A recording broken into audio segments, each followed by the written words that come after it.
And now, coming to you live from Huntsville Attic Studios, it's Pop Culture Philosophers. And here are your hosts, Rockin, Robbie, Billups, and John Hammertime Holshoe. Hey everybody, it's the Pop Culture Philosophers. Coming to you always from the Huntsville Attic. Today we're going to talk about 80s horror films. I'm John Hammertime Holshoe, and with me as always, Rockin' Robbie Billups. Rockin' Robbie Billups, that is me. How are you doing, John? I am doing fantastic. So, here in the Huntsville Attic tonight, 80s horror. I'm excited. I'm excited. Great topic. It's the hardest top 5 I've ever had to come up with. Except for that time you had to pick your 5 kids to save over your 10 kids, and you had to kill... What? Ladies and gentlemen, thank you for joining us yet again on Pop Culture Philosophers, the insightful yet entertaining commentary on pop culture. Live in Huntsville Attic. If you're checking us out on YouTube or the website, we appreciate it. And if you're listening to us for the first time because you got this CD from the Huntsville Comic and Pop Culture Expo, thank you. Check us out on YouTube and Facebook. There we are. Everybody, our guest tonight. We got the All-Stars with us. Ladies and gentlemen, James Lineback. Hello, everyone. Just glad to meet some of you guys for the first time. Absolutely. And also... What? I don't get it either. Also... The listeners. Yes, I get it. okay. I get that. Oh, I get that. Justin Goldsmith. How's it going, Robbie? Oh, it's going fantastic, sir. How you doing? Oh, I'm all right. I finished off that Stromboli. That's Stromboli. 80s horror. Why, John, are we doing a show about horror, but specifically about horror in the 1980s? Why the 80s, John? It was a huge era for horror films. They came out of the cults to a big popular series to like mega money makers. I mean, all the film companies knew that horror took off, and you got all these new franchises and the big merchandising. It was a big era for horror, and it changed it. I mean, it went from being a small group of people going a couple nights to it being the epic films. The 80s was, of course, a big, what do you want to say? It was, the economy was doing well. There was a lot of overspending. Booming. Yeah, it was booming. Yeah, and so the film companies wanted in on that, and the horror was a big part of that. You know, and it's a big era, and absolutely, it's just a giant boom in horror, in culture in general in the 80s. But what defines this era? What defines 80s horror? To me, it's, overall, generalized, it just to me represents a less serious type of horror film, right? And a more mass appeal type of horror film. James, what you got? What defines the 80s aside from other decades of horror? I would say definitely the introduction of a lot more comedy into it, and the escalation of the gore too. Like the special effects for horror movies really did leaps and bounds when the 80s hit. Like, all the ability to do really awesome werewolf changes and stuff like that. Oh yeah, The Howling and American Werewolf in London. You've never seen anything like that before, or really even since, to be honest with you. There's like less care. That was like the heyday of special effects. Like the rise of Tom Savini. You did Dawn of the Dead, but like Day of the Dead is like leaps and bounds above, and that led into stuff that we see today in like Walking Dead. So yeah, the escalation of the gore and the comedy aspect of it. Justin, when we say 80s and horror films, what do you think? Well, what defines it? There was actually a big change in the film industry in general in the 80s. It extended to horror as well. It's all the stuff before then was pretty much like one-off story. I don't know. It made it easier in the 80s. In the 80s, it became easier to make a film and relatively cheaper. Like at the end of the 70s, I really think Dawn of the Dead actually was a turning point, especially for horror films, but for every film in general, because it was in the 70s that was the first major sequel for a horror movie, and after that it became everybody's like, yeah, that was really good movie and it was successful. We should do that. We should do all sequels, and that's pretty much what most of the 80s was. Yeah, the 80s were just the era of the sequels. But getting back to what you were just talking about the 70s, and we all have mentioned that, right? Okay, so the 70s, there's a big horror boom, and I am of the opinion that the giant booms and interest in horror movies and horror fiction stem from like terrible times in society, in culture, right? So like the Great Depression of the 30s led to the big universal monster explosion, right? And the fear of the Cold War in the 50s and 60s led to all those atomic radiation, giant ant movies and all that stuff. Oh, yeah. And then this giant fear that came from like the stuff like, Vietnam, and just the terrible unrest that was going on in the late 60s and 70s led into films of the late 70s, that horror boom, like Texas Chainsaw Massacre, Suspiria, Hills Have Eyes, The Exorcist. There's a big rise of interest in the occult again in the 70s. So the 70s is very like serious, and 70s films in general are kind of documentarian style. They're filmed with zoom, and they're just filmed in a different way. Yeah. And movies got very glossy in the 80s. It's like that post-Star Wars type stuff, right? So you have all that unrest in the 70s, but in the 80s you got like the Wall Street and the Reagan era. You got the Cold War ending. A lot of focus on business and status, commercialism like crazy, and everything is just neon and bright and still kind of ugly, right? Yeah, I mean, it's Gaudy. Another Not like ugly. Gaudy. just over the top. Everything was over the top in the 80s. So I mean, naturally, the horror movies had to reflect that too and be over the top. Indeed. John was over the top in the 80s. I know that for certain because I've seen family pictures, John. You're talking about leg warmers? You were radical. What do you think about 80s and how did it deviate and evolve from the 70s? Well, I think, we talked about how the horror became more mainstream. You're right. There was more spending in the 80s. The economy's doing well. And again, the film companies wanted to get down on this. The horror films had taken off. And there was a lot of that, like, here's a great idea. Let's make a film out of it. But let's not just make a film out of it. Let's make sure we set it up for multiple sequels. Yeah. And if you look at, and we'll talk about Freddy a little bit later, but if you look at New Line Cinema, when they went public and was trying to get investing, they were betting on, they're like, look, we have this Freddy franchise, and it's always going to make money because we're going to make a sequel every 2 years we're going to make a sequel. We're going to make it for the next 50 years. That was their game plan. You use that word franchise, by the way. Can you think of any franchise before the 80s? There's stuff that started then, but it really didn't actually become what you would call a franchise until then. I don't think you could call The Godfather a franchise, but like sequels and even beyond a sequel, that just wasn't really a popular thing to do pre-80s. Mm-hmm. Star Wars really kind of changed everything. Because right after Star Wars, you got the Alien films. And then you got Freddy, Friday the 13th, Halloween, all these sequels popping up. And I think that has a lot to do with the rise of VHS. Most definitely. Yeah. That's almost the entire story of... And you get some of those early 80s straight-to-video sequels as well. That's where you start getting the rise of that was the VHS. Yeah. Oh, yeah. That too. And also the fact that they can now make more money off a movie than just the initial release. Oh, yeah. Films that did not make money initially, like Day of the Dead, find their life on VHS. Mm-hmm. Evil Dead. Mm-hmm. Evil Dead, a perfect example. Dead Alive. Yeah. So in addition to the VHS movies, which you can now rent and even buy and collect for a home library, a home movie library was a brand new thing in the 80s. Now all of a sudden, you got everybody jumping on that Star Wars marketing bandwagon.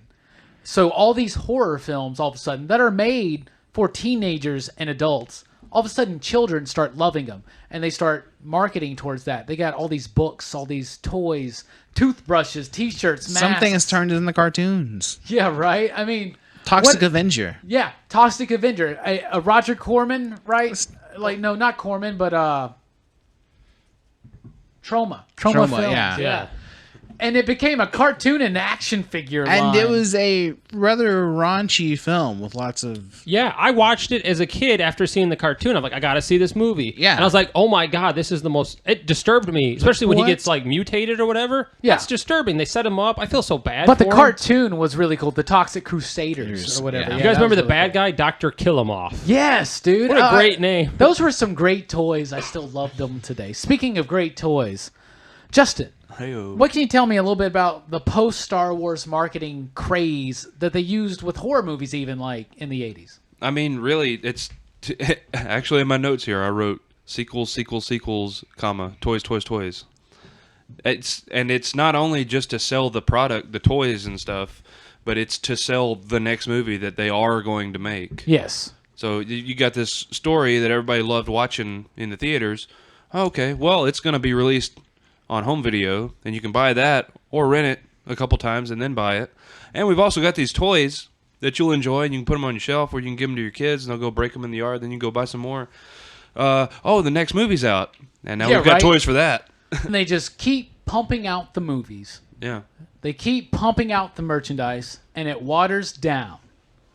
I think that basically that horror boom in the 80s ended because the 90s was kind of very anorexic when it came to good horror films. Oh, yeah. Right? And I think it really results to just, in the 80s, they watered it all down. Too many Freddy movies, too many Jason movies, too many movies that were just taking advantage of the audience. You had it led, you have the Nancy Reagan Just Say No era approaching, Tipper Gore versus NWA happening, and the rise of the family-friendly 90s, where movies like Hocus Pocus were going to be the big horror blockbusters. And Scream, one of the biggest horror movies of the 90s, very tame compared to some of the 80s films. I basically think that America wasn't that scared anymore by the end of the 80s. The comfort that the 80s brought, and then the comfort that it would lead into in the 90s. A lot of comfort for middle-class America in the 90s. People just weren't that scared anymore, and the next horror boom happened after 9/11. So with that, you have the merchandising, obviously, but it was also the era of going from musical scores to licensed music, which they've done in previous films, but it wasn't really done in horror films. So now you're getting those licensed soundtracks, and there was a big jump in the movies. And so you've got a CD you can sell that's got these great bands on it, or you hear this song in the trailer, and of course it's in the film, and you go buy the soundtrack, and you're introducing bands or reintroducing bands. You're tying that together. So that was a big jump that you weren't seeing before, but that again comes with the merchandising and putting that all together. So definitely there was some good soundtracks, and is the introduction of that style of music for films, including Nightmare on Elm Street, Lost Boys, etc. Is there a particular soundtrack you guys want to talk about, or one that stands out in your mind, James? I think maybe the one that sticks with me the most is the Nightmare on Elm Street one, because just that really eerie music they have. Oh, you're talking about the actual score, that piano. Yeah, I that, love and that. then in the sequels and stuff, the introduction of different elements into it, more of a hip hop sound sometimes, that kind of stuff. And you do have was it Dream Warriors? Wait, was it Dream Warriors? What band did an actual Freddy song, Robbie? What, the hip-hop one? Yeah. Oh, the Fat Boys. The Fat Boys do an Yeah. actual Freddy song. Are Is you that- ready for Freddy? Is it Dream Warriors? What I think film it is was from Dream Master. Dream Master. Okay. I think so, yeah. And of course, the non-licensed, non-official, but still awesome. Again, ride the popularity. Yeah, New Nightmare. The Fresh Prince. Fresh Prince, New Nightmare. Nightmare on My Street. Nightmare on My Street. New Nightmare was an Oh, actual yeah. film. What am I doing? What am I saying? Yeah, New Nightmare.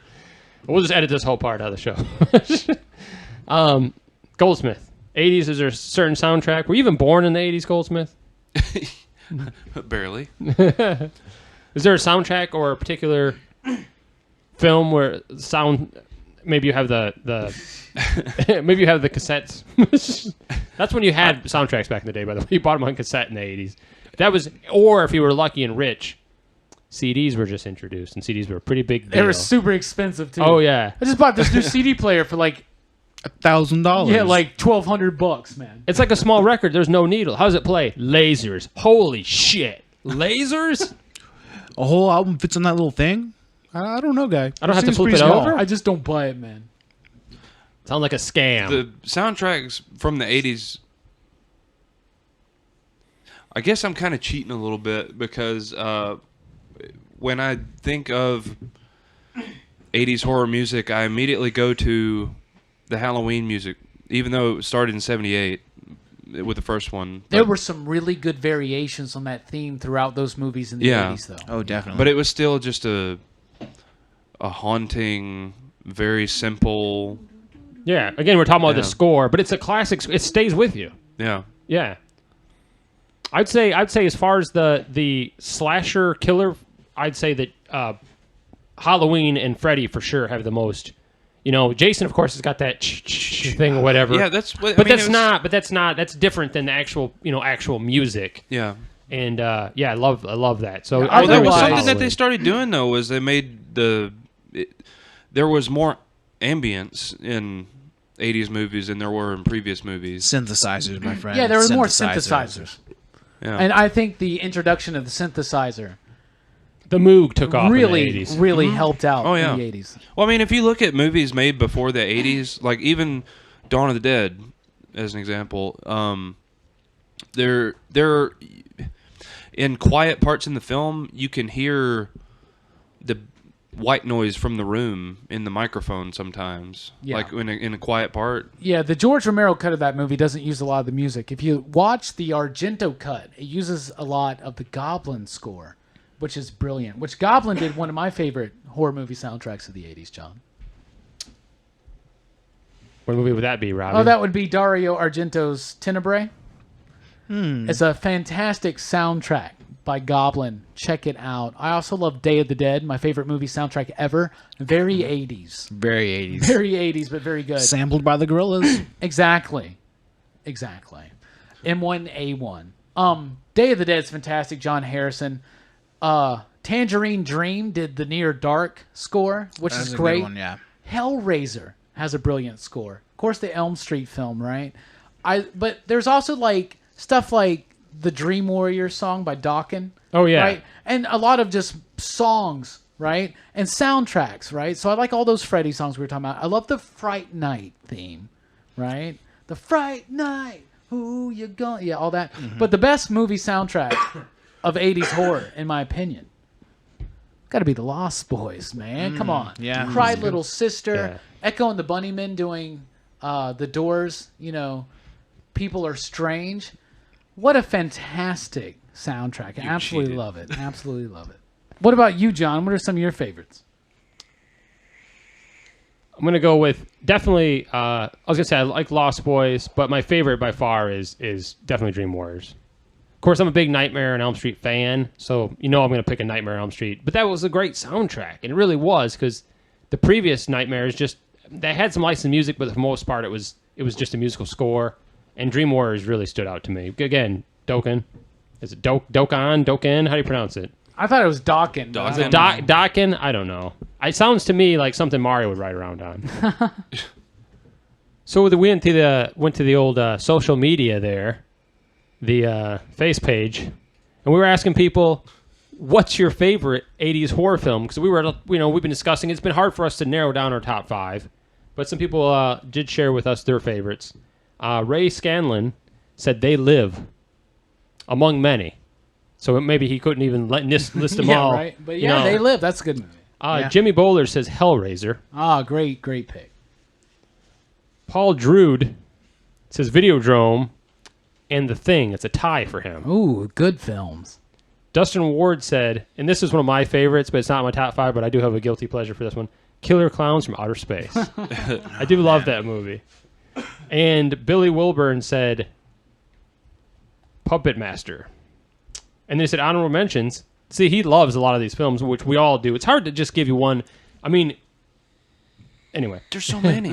He said honorable mentions for him, Gremlins, Pet Sematary, Child's Play, and The Shining. Oh, yeah, great film. The Shining. Great taste in Completely films. forgotten about Pet Sematary. Yeah.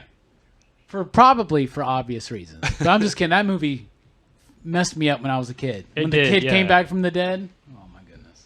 Spoilers. Yeah, sorry. All right, guys, we will be right back. Coming up, a whole segment on the Nightmare on Elm Street franchise on Pop Culture Philosophers.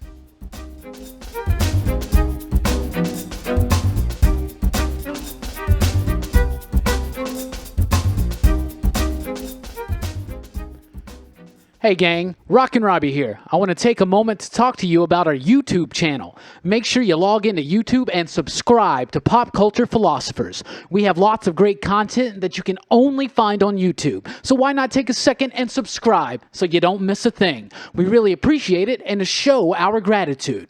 We will be having a huge giveaway the moment we hit 100 subscribers. So share the channel with all of your friends and encourage them to subscribe. You could be the lucky winner. In fact, we're all winners here, right? Once again, be sure to subscribe to the Pop Culture Philosophers channel on YouTube for tons of great content and very exclusive content as well.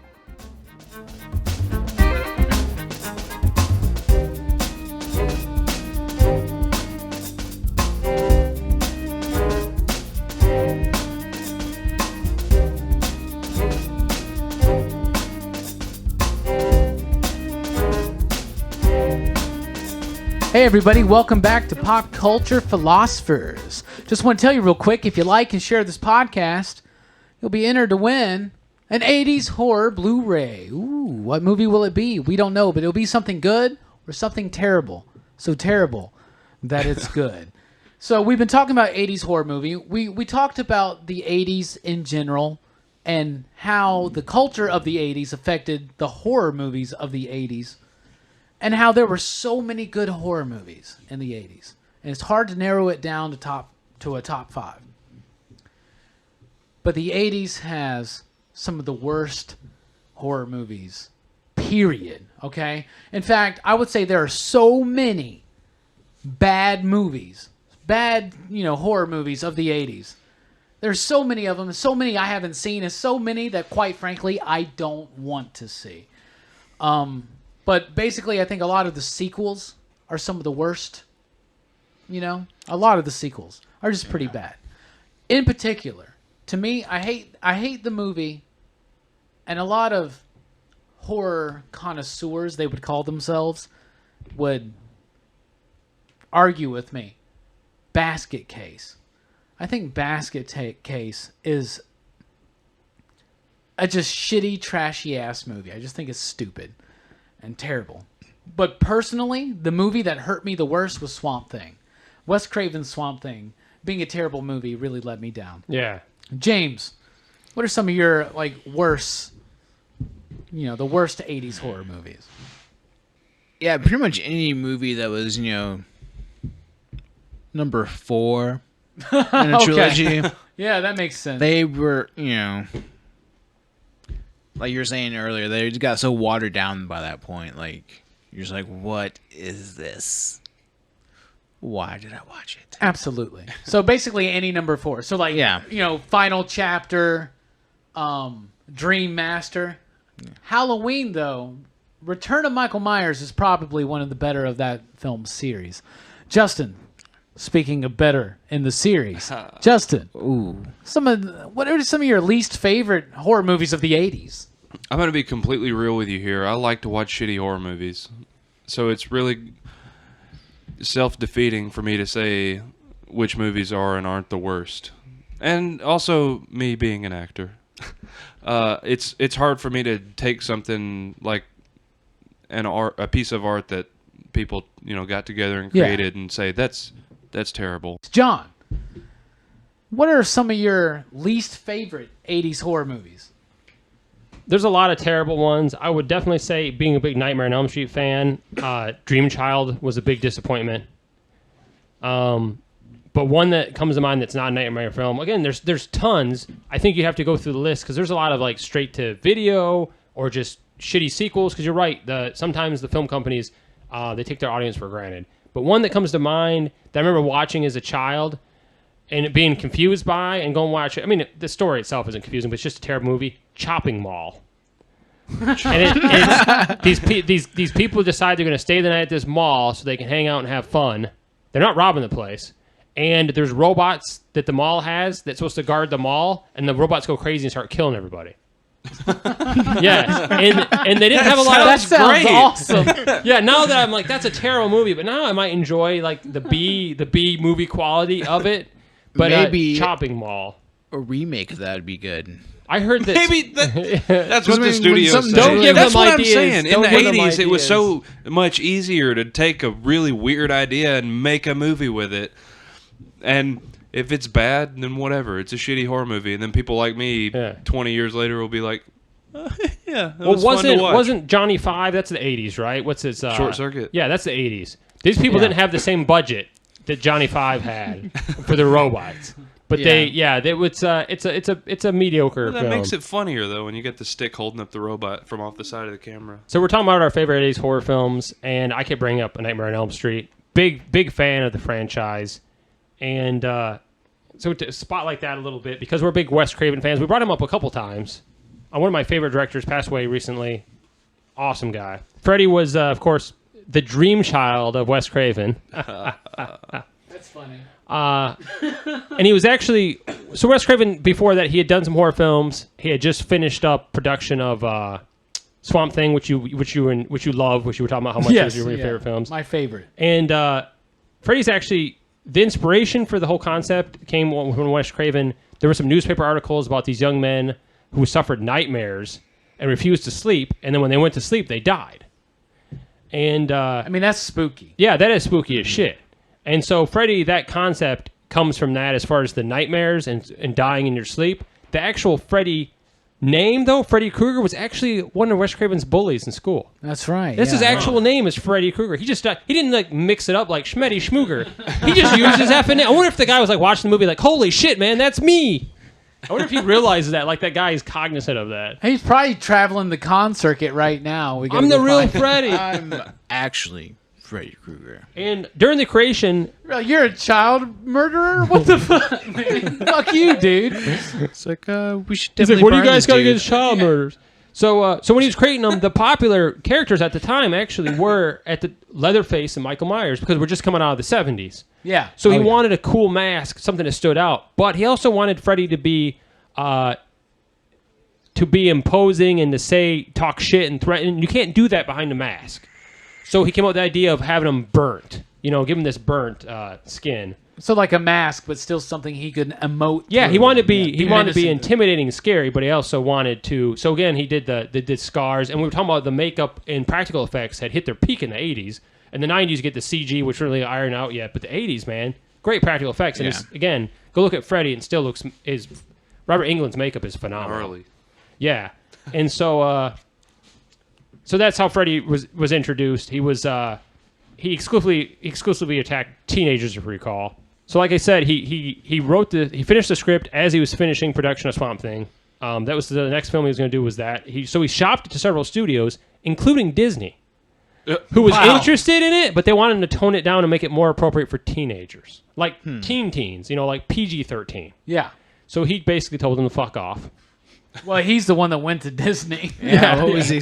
I guess they I don't did know. make Black Hole. He shopped to several studios, and then the fledgling at the time, New Line Cinema, who didn't make films but was a distributor, said, "You know what? We'll back this. Let's do this." And it was such a popular franchise that the nickname of New Line Cinema is the house that Freddy built. I mean, literally, they've got most of their money from Freddy Krueger, and they went from being a distributor to this powerhouse studio in the 80s. And when they went public, they actually were talking about how popular, the Nightmare on Elm Street series was, and the fact that they're going to keep making these sequels, and they're going to always have continual income. And so that brought a lot of investors in. They're like, oh, there's going to be a new Freddy film every 2 years. Let's, we can ride this forever, and this company's really big.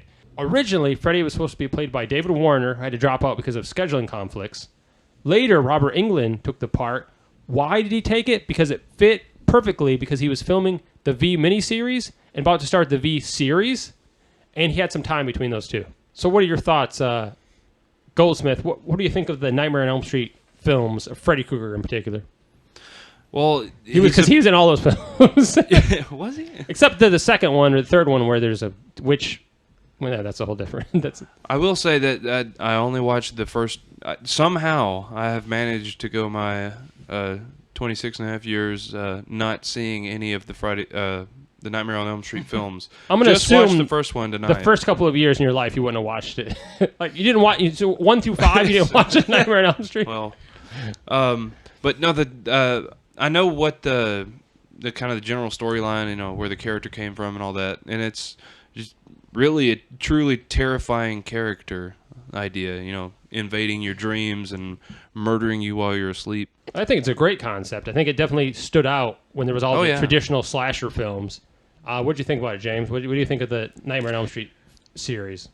I really love it because of the mind-bending effect some of the movies have, when, the surroundings will completely change on them, when, the surreal to it, all the different colored lights and all that kind of stuff. Like, really, a lot of production went into these movies. So it's really... Especially the dream world. Yeah. Yeah. Lots of cool stuff. Yeah, that's also a thing noticed is, you think your classic... you think of any classic horror film, you can't imagine that many special effects actually that go into any of those movies. Yeah. I agree with you though that because you're in a dream world, you can bend the rules a lot and do a lot of things you couldn't do in the real world, and it works really well because you're in that nightmare fantasy. Yeah, and it's also plays on your when you're just falling asleep. Sometimes your eyes play tricks on you. Oh, that's true, and that's what I think people are thinking. That's my eyes playing tricks on me, or it's just a dream. And then you wake up with, slashes across your chest. Speaking of slashes across your chest, Robbie, I know you're a Nightmare fan. Yeah, I would say I am, I guess. Yeah. I, straight up, one of the reasons why this movie is so good, Charles Bernstein did the music. The music in this movie is phenomenal. I also want to point out, I really, when I was a kid, I loved these movies. I loved Freddy because, Mike Myers was cool and scary. Jason was neat. Leatherface was cool. Freddy had personality.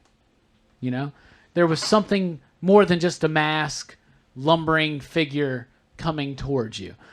There was something more Machiavellian, if you will. He's not quite Pinhead, but he's way more. He's got so much more character and personality than like Jason or Mike Myers, right? Oh, yeah. So that stuff's super fun, and all the dream sequences are just amazing. I remember loving Dream Warriors and how creeped out I was when he pulled the fucking dude out like a puppet and he's like moving him around with all of his muscles and tendons or whatever the hell. Super scary, super cool stuff. I want to point out real quick. You know what the highest grossing Freddy movie was in the theater? The second one. Dream Master. Number 4. Wow. Popular doesn't always make good. No, not at all. But I think this movie resonates with people because of the themes. Do you know what I'm saying? And to me, you got dreams, okay? Obvious theme in this movie. Mm-hmm. The dreams, obviously, the dreams are your subconscious, okay? And your subconscious is the groundwork of who you are, what you think, how you react, stuff like that. But in your dreams, in your subconscious, you automatically assume that you're just safe, right? So all of a sudden now you have this demonic figure plaguing your dreams, where you should be the most safe, making you feel completely helpless. No power at all. So to me, there's a theme of taming your subconscious, your inner demons. I think Freddy speaks about that. I think there's a coming of age story. There's a lot of teenagers versus adults in this movie. The adults are, they're not paying attention. Yeah. They're not really helping out, but the kids are the ones that figure it out. In fact, Nancy's the one who lives. She's the lone survivor. So that's pretty cool. It's kind of like a youth power movie in a way almost. But obviously, I think it also goes along with why a lot of people like a lot of Wes Craven films is who really are the bad guys. Is it Freddy? Because he did terrible, terrible things. But what that community did to enact their vengeance and not justice is equally as bad. And that's a theme that's in a lot of Craven films, like Scream, Hills Have Eyes, and Last House on the Left. So talking about the themes. So yeah, Freddy exclusively attacks teenagers, and I think his actions, I guess they're supposed to symbolically, talk about the trauma of adolescence, and it's reflected in the films and what they go through. Yeah, and their distrust of authoritarian figures like the police, their parents, their teachers. These adults in this film, they're not helping these kids out. Yeah, they don't listen. Right? They don't seem to care. They seem to be caught up in their own thing. At one point, Nancy is sitting there in bars, like she's in jail, screaming at them, "Don't let me die." Yeah. And they're just standing around While like, her mom's what? sitting on the couch, an alcoholic, she's all drunk, Yeah, and right? her That dad one is cop's a cop. like, maybe I should go get her dad. Maybe. Yeah, that's a great movie. Maybe. Yeah, I think it's really cool how he took something spooky that he read, and he's an English professor, and made this awesome literary theme out of it that involved teenagers and parents, and just what it's like growing up and being, social anxiety. You got school, all the freaking out in front of your classmates. Yeah. All that kind of all that stuff is in there. So earlier we're talking about reached out to the social media to see other people's favorite 80s horror films. And Robbie, I think you have some more, don't you? Yes, I do, actually. And we really appreciate everybody who likes us on Facebook and comments when we ask you, what's your favorite? Blah, blah, blah, blah, blah. Blah, blah, blah? Blah blah blah lawyer? blah. That's a low blow, blah, blah, blah. Anyway, here we are. Here are some of the responses. Brian Buchanan said, Evil Dead 2. Yeah, very nice. James Donahoe, the king of safe picks, said The Thing and Nightmare on Elm Street. Nathan Rivera, brother of George, said Evil Dead. Timothy Gorman said American Werewolf in London because it reminded me of Thriller. Yeah, that's funny. Paul Edwards throwing us for a loop. Texas Chainsaw Massacre Part 2. Scott Green said 16 Candles. Ooh. It's because he's seen it too many times, he says. But honestly, he would say Jason Lives if he had to really break it down. My sister Cindy Lamb said Gremlins and Lost Boys, Pet Sematary, and The Shining. And Debbie, let's just break that down real quick for her and say Lost Boys. Okay? Thank you for checking in with us on Facebook. One more real quick just popped up. Jeremy Day, Dream Warrior. Great film. Thanks for checking in on Facebook. Coming up, top 5 80s horror movies of all time. Hardest top 5 I've ever done. Right after the break, we'll be right back here on Pop Culture Philosophers.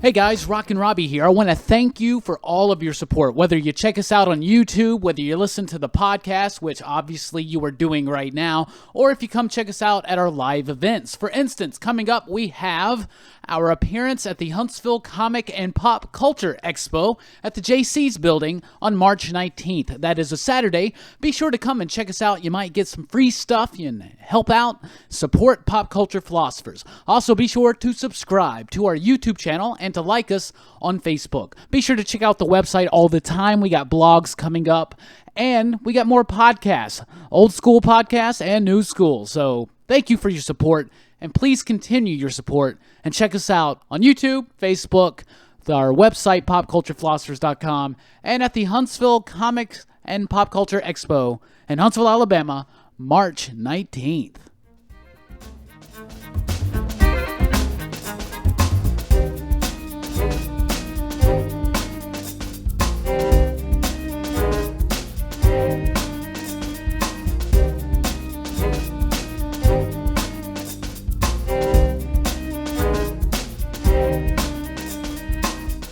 Hey everybody, welcome back to the Pop Culture Philosophers. That's right, like and share this podcast. You're entered to win an 80s horror Blu-ray. Ooh, it could be a Freddy movie, could be a Michael Myers movie, could be a Jason movie. It's not going to be a Jason movie, but it might be an Ash movie. Speaking of which, let me ask you guys a question real quick. Favorite 80s horror movie hero? Let's just go ahead and name this all at the same time on 3. 1, 2, 3. Ash. What'd you say, John? I said Tina. Tina. Who's Tina? She was the Carrie-like girl. She had the powers, and she fought in a New Blood. Oh, New Blood, Jason. Yeah, man. Telekinetic lady. They were so you got the first one. It says mom, whatever, and then they sort of like get in a rhythm, and like this is Jason, and then he's got to stop. It's the same. What's the kid's name? That's Corey Feldman, and they changed it, whatever. Tommy Jarvis. Tommy. Yeah. So they got Tommy and whatever, and then she shows up, and I like the concept, but especially. The scene where they're fighting is just so badass because he's never fought anybody like that. She's got power. She can throw nails and wrap electric cord around his neck. It's badass, man. She's awesome. That's one of my favorite guilty pleasures, I guess. But I love that movie, especially that showdown. All right, going back to social media real quick, because the rest of us like Ash, and you're wrong, John. All right. Yeah, it's an easy answer. We were talking about how hard it was to do a top 5, so some people answered the challenge and did their own top 5. But before that, Ira Ortiz says, does Chucky count? Yes, it does, homie. So Child's Play we'll put in for him. Our good buddy Mike Finley said, Nightmare on Elm Street, The Thing, Critters, Aliens, and Gremlins. Good top 5, homie. Alan Foster said, Evil Dead 2, Nightmare on Elm Street, The Thing, The Shining, American Werewolf, and London. Erica Adams said Elm Street and Poltergeist. Richard Werder said The Thing, Day of the Dead, American Werewolf in London, Poltergeist, and Scanners, and the best answer of the night. Good old Tommy Davis, all over the vlog today. Friday the 13th, Critters, Hellraiser, Evil Dead, and his number 1, House 2. Ooh. Oh, yeah. That's the best answer of the night, House 2. Thank you for liking us on Facebook. Subscribe on YouTube. We're also on Instagram and Twitter. Find us. We are the Pop Culture Philosophers. And I think it's now time for the most famous part of our show. The top 5. That's right. It's we're going to try to narrow down our top 5 favorite horror films. And we talked about earlier, there's so much to love.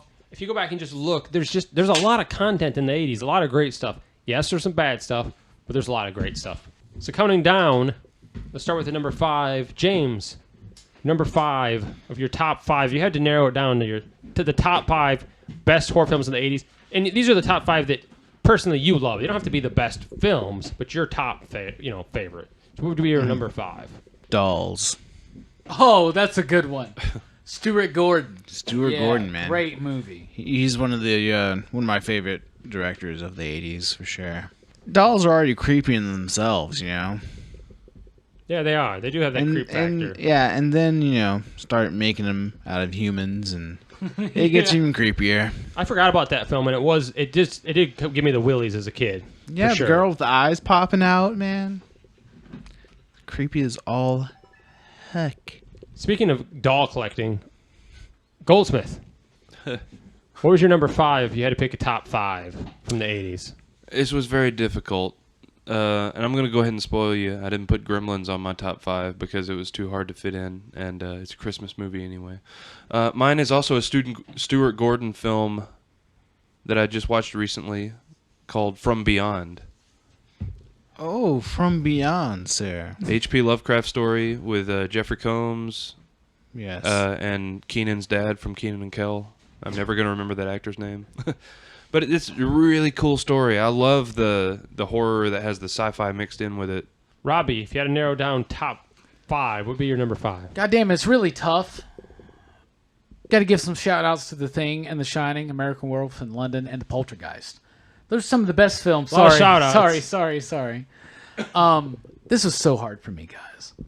My number 5 is a tie. Rip the Band-Aid, man. Rip the Band-Aid off. Lost Boys and Near Dark. 2 vampire movies that are totally 80s and totally awesome. And it's the tone of the movies. Near Dark has a more somber, melancholy tone, and Lost Boys is more of a party, just busted out Frog Brothers kind of tone. I love both of these movies pretty much equally. I love the soundtracks. If you've never seen them, the best vampire movies of the 80s, Near Dark and The Lost Boys. My number 5 is going to be something I just mentioned earlier, which would be Friday the 13th, Part 7, New Blood. I just love that film. I love the showdown. I love the whole concept that she wants her dad to come back to life, and so she's sitting on the dock, and she's just wants him to come out of the water, and who she raised? Jason. Yeah, right? Of course he's still in the fucking lake. And then that showdown. I love that showdown. So some people think that's a bad film, and they're like, oh, it's a ripoff of Carrie. Hell yeah, it's a ripoff of Carrie. But Carrie didn't fight Jason. It was something we all wanted to see. And we don't get another kick-ass fight like that until you get Freddy versus Jason years later, which is not an 80s film, but dude, the showdown between them is still hella fun to watch, regardless of what you think of that movie. But not 80s, so I digress. So that was my number 5. Number 4. Your number 4, James. The Thing. I'm going to, go against you guys. I'm going to make sure it's included here. Great film. John Carpenter, right? Mm-hmm. Yeah, anything Carpenter is worth watching at least once. No, I mean it's really you're isolated out there, and there's this crazy monster that could be anybody that you hang out with daily, and then you're gonna die. And the practical effects, phenomenal. Yeah, definitely. I mean the dogs that mutate into the big monsters and all that kind of stuff. It's crazy, and it's in the blood. It's in the blood. Let's test everybody's blood. Talk about testing people's blood for diseases. Goldsmith. What's your number 4? That hasn't happened recently. Mine is my number.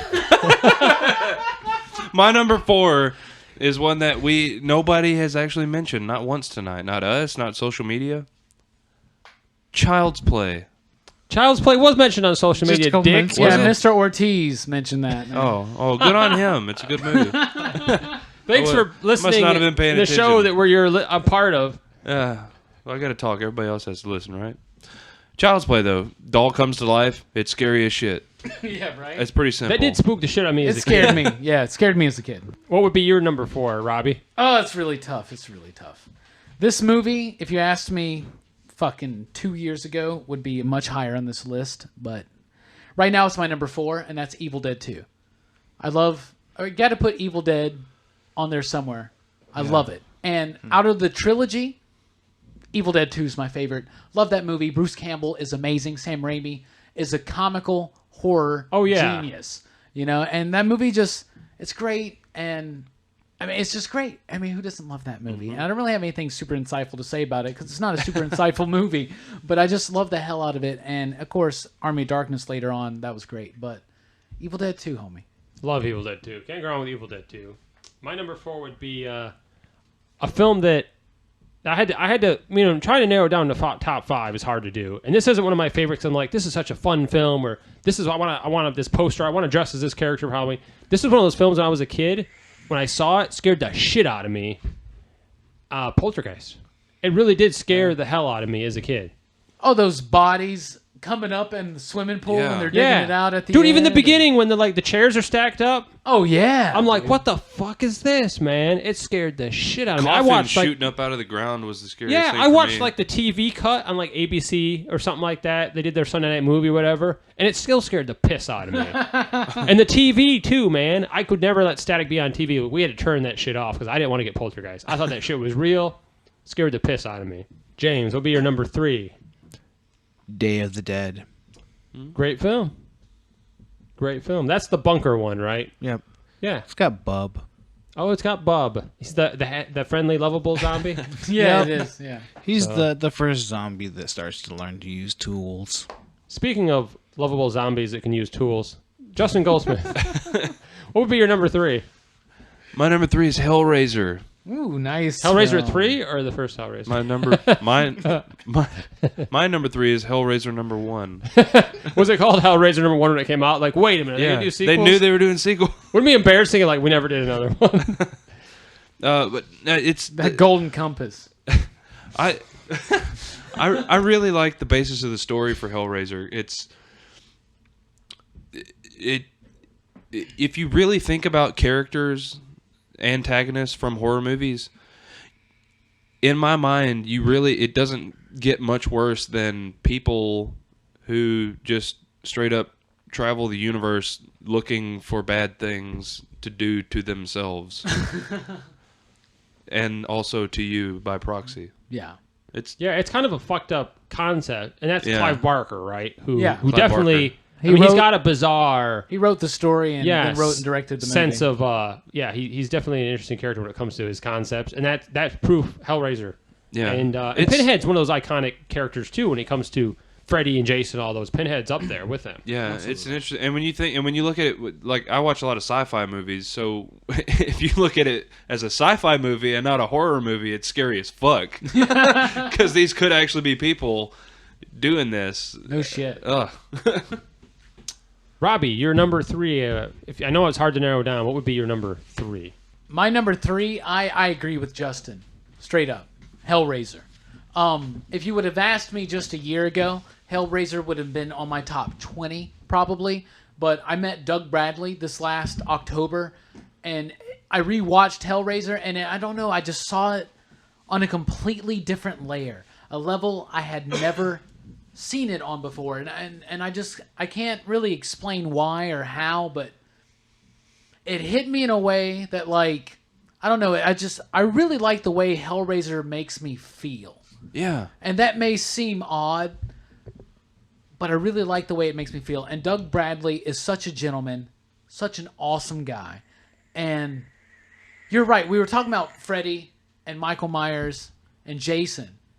Pinhead was never jokey, never like Abbott and Costello, just was always scary as shit. So my number 3, we've actually discussed this movie a little bit, and happens to be the third in a series. It would be Dream Warriors. Which is the third of the Nightmare on Elm Street franchise. And I don't think 2's bad. Robbie doesn't like 2, but 3... Why do you always mention that every time you say that you really like seem to hate 2? number 2. I think 2's an okay He takes sequel. personal offense. But 3 is the sequel that everybody wanted and we deserved. So you got a great cast, and Nancy comes back, and I just love that film. So let's go with the number 2 of your top 5, James. Reanimator. Ooh-wee. I told you. Directed by one of my favorite 80s horror directors. Steven Spielberg. I mean...